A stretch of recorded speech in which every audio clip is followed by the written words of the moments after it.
hello everybody, and welcome to Frost hello. Bistro. Today, we're gonna talk to y'all about having the secret boss sauce. Absolutely. We're gonna show you how we as a family run our business here at Frost Bistro. A restaurant business, a very, very competitive industry, and in a competitive city of Atlanta. And not only that, we're gonna talk to you guys about food, finance, and firing people. Staff. Yes, it's a hot mess sometimes, but you know, it all comes with it. But on top of that, guys, we're gonna talk to you about how to run a successful restaurant business. So I hope y'all are ready. Let's go. Let's go. Let's do it. Hey, y'all here already? Yes, thank you. Hi, darling. Today, my longtime friends and fellow entrepreneurs, Yandy and Mendices Harris, are here to get some advice on how to run and launch their new restaurant. No, this is Thursday, so it's like really chill. I've never seen this restaurant empty. It's early in the evening. It is. It's never empty. And it's even before it gets really crazy traffic, so it's good. Now, I've been here on some crazy nights. No, it has been.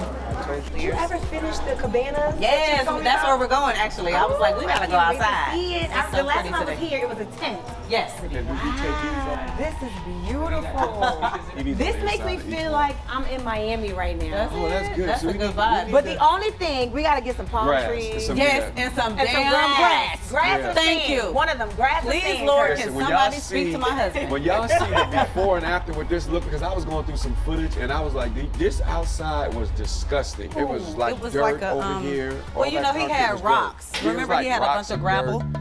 I'm so glad y'all came. Absolutely. I know. We have so many questions. Yes, I'm glad y'all came by. This whole restaurant thing, it's Yeah. a beautiful thing. It But is. you know, it's been a headache just going through the construction. Look how many times I had to call you to find a guy because we had so many different quotes and when We it went come to through pricing. 8 contractors. For real? Yeah. Oh, Lord. Yes. Yeah. The first 2 was charging us like triple what we were able to lock in our contractor for now. Wow. So are y'all happy with the guy that y'all have now? Yeah, we love yeah, him. he's amazing. He's dope. You Yeah. just have to stay on him. Yeah. That's how he be. He be on him Do you- every you go time. every- he you- goes you're there a all the lot? I go time. every day or Every every single other day. day. You got to. Yeah, because you got to stay on them because they'll, yeah, we did this and it's time to get paid this week. So you got to be there making sure step by step. But what made y'all want to get into this crazy business? Watching y'all. Lord. Oh, we Baby, did. we came here, every time we've ever come, we've seen lines out the door. He wasn't lying when he said trying to get in is not easy. We'd be like, we need to call. Because security be like, we booked up. I'm like, Oh no, it is a lot of work, a lot of micromanaging because one part is the construction aspect. That was one part that, you know, Kirk and Kai and all the kids and everybody was a part of with the team and all of that. Ain't no Hollywood over here. We hands on working. You know how I get down. But then you get into the operations and now you talking a whole nother ball game. It's Yeah. a lot of micromanaging. You have to have somebody who knows the industry, who can be a real leader. Yeah. And delegate, who doesn't become friends with the servers. Can't take no Yeah. really. And that's hard to find in this climate. I ain't gonna Right. lie. I haven't even totally found a person that we can pair with Kai because, you know, Kai runs. Kai's the manager. Yeah, the manager here. Do you have like a human resource person that handles the hiring, the Yes. firing, the AD, Yes. the payroll? The payroll, yes. And you're Okay. gonna want that because you Yes. don't want to deal with that and you don't want just anybody doing it. All right, so what do you think about hiring family? I think family is good, but again, it's gonna be some ups and some downs. When you have family in place and then other staff around them, sometimes the other staff tend to think that they can move like family. And see, family need to understand they need to be 100 at all times and lead by example. So that's when it gets a little sticky. You know what I mean? But I mean, honestly, if you can pull it all together, it's a beautiful thing. I think because we initially had like a lot more family here, but it didn't quite work like we wanted it to Did you because fire family? You know what? Some left. No, seriously, Some some left left. 'cause they knew And that then was the best thing sometimes to do. the tension gets to be too much. And it's not even about that. It's about sometimes they having too much fun. It's like, Yeah. you know, they family. They kicking feel it. like this they They done spot. had a couple of Exactly. drinks and again, you gotta begin to keep your business ahead of everything. But you know what?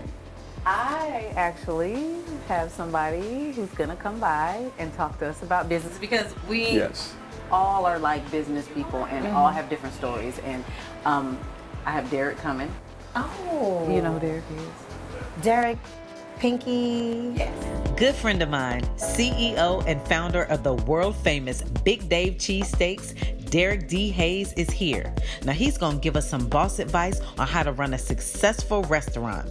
Derek started his restaurant in an ATL gas station and now owns one of the fastest growing businesses in all of Georgia. Man, I never met your baby. Hey, but I've been, Your baby boo was one of my close friends. See you.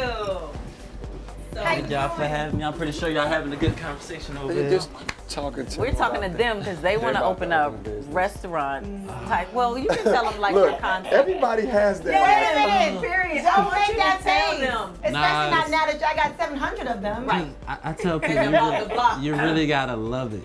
Like you really gotta love it because the restaurant industry is probably one of the hardest businesses in the world. Yes. Because the turnover rate with employees, It's especially in the pandemic, is real. Oh my goodness. Like you really gotta like figure out if this like something that you like really want to do because for one you gotta deal with personalities all day. Then you're dealing with your employees who have their own personal problems going on every day. And then you got your own personal that you got going on every day. Yep. You know what I'm saying? And then all that gotta correspond to be able to work to be able to transpire the growth. And I think that's the hardest thing. So I'm ready to listen in what y'all got going on. Listen, we thinking your brain, okay? Well, So let me ask y'all this. So right now, how many y'all got on staff right now here? We probably got total about 30, 30. probably about 30. So y'all something. deal, you see what I'm saying? So y'all dealing with 30 different personalities But yo, every single day. when we first started, we had 90 She hired employees. 90. That's what I got right now. See, 90 because we were gonna switch shifts and switch everything, but no. We had a day shift and a night Yeah. shift, and then I just brought mine down. Yeah, we just run. So it y'all down. just running it all the way through right now? So we just run Thursday afternoon through Sunday to the evening. We don't even do 4 a day shift anymore. to 11 or 1. So how the build out phase been for y'all in the pandemic? We shut down for 3.5 we months, were shut down for 4.5 months. 4.5, and we lost all that staff. We lost like all the Almost cooks because everywhere. they went somewhere else. We didn't do none of the to-go orders. Yeah, I Went had to back. pivot. I had to pivot because, well, my location is more of a, fast casual. Yeah. Come There's grab no, it, go. my downtown location I had seating, but I have 100 to 200 people in there. You used to get used to that seeing that whole dynamic, and then it just changed. But I actually started making more money with the grab and go. You know what I'm saying? Like just Good, taking. right? Yeah, because Yeah. people not wasting time sitting there. I decided to cut the whole dining room out. I heard that. Yeah, because you got to pivot. I mean, like I feel like the world is really never gonna fully get back to what we were used to. Right. Everybody still feeling uncomfortable. Sitting next to people. Right. So I think if you're gonna jump in the restaurant industry, you got to see what's needed. Yeah. And I agree. people buying your story. Period. You know what I'm saying? Like everybody got the same food. You can season, you can cook. People want authentic. You know what I'm saying? They want something authentic. They want somebody they believe in. They want somebody inspiring, helping these communities out. Now I really run my operation like how a person would run a Fortune 500 company. Like we don't cut no corners. We do everything by the books. That's You know what I'm right. saying? That's very important. Yeah. Those are things that you got to understand. Yes. That is very and important listen, to make sure you handle all that. Don't business. miss them by the drink tax. Oh, Don't no. miss them sales tax. It's every Yeah, that month. sales and use tax ain't no That joke. sales and use tax ain't no punk. A lot of us are doing business and we leasing and putting a lot of money into somebody else's building. Yeah. How was your experience like first starting? So Because I know y'all just purchased a lot of real estate. You know what I mean? And that's the reason why now purchasing is so important for me now because when I built downtown, like I had to realize that I don't own this.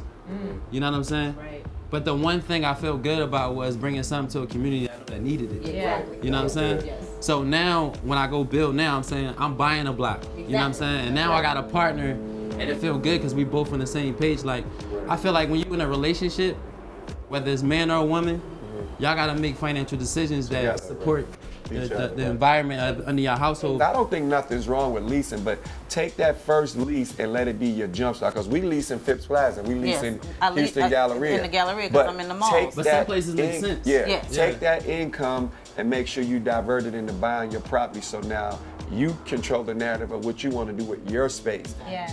We funded all the build out from Press Houston, Press Online. The build out for here. Yeah, we didn't have to. But we bought the building and then we funded the. If I gotta spend $500,000 to make $150,000, or I could spend I might get spend 100,000 and I might can make 50,000 Right. easier, and I can keep flipping and pulling the money in and out. I just think that's a better flip, unless Right. you got means for that location that you know that you're gonna do. Like Yeah. if you just say you putting a business in them, So it that always makes sense. floats it. But nothing feels better when you got millions in assets. That's Yeah. right. Because it's always going to keep climbing. Yes. And if I need to sell some, sell it. Sell You it. ain't never broke. Yeah. Pull the money out. got it. Exactly. So I would rather be assetable than just cash. You know, you're funding the bank with your money in there, so they giving car loans, Yep. house loans, Doing everything they need to do. under the belt. Your money is funding them, and you're not doing that with. So we begin to take our money, and every year when we make a certain year amount of we buy money, we buy something. So that's that's what smart. made us Yeah, and all start. we doing this year is buying Buying. properties. Our goal was to say we're buying 30 properties this year. Right. Yep.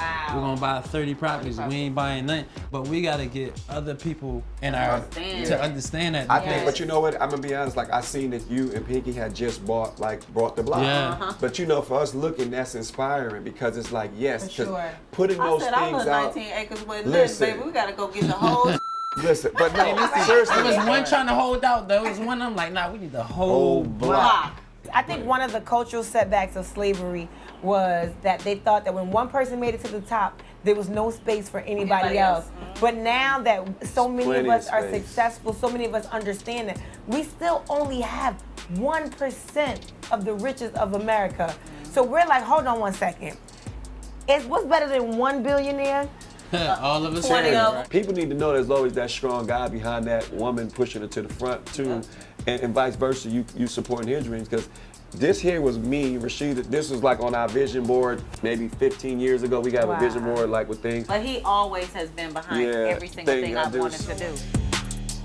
If you head over to Philo, you can watch the extended version of this episode.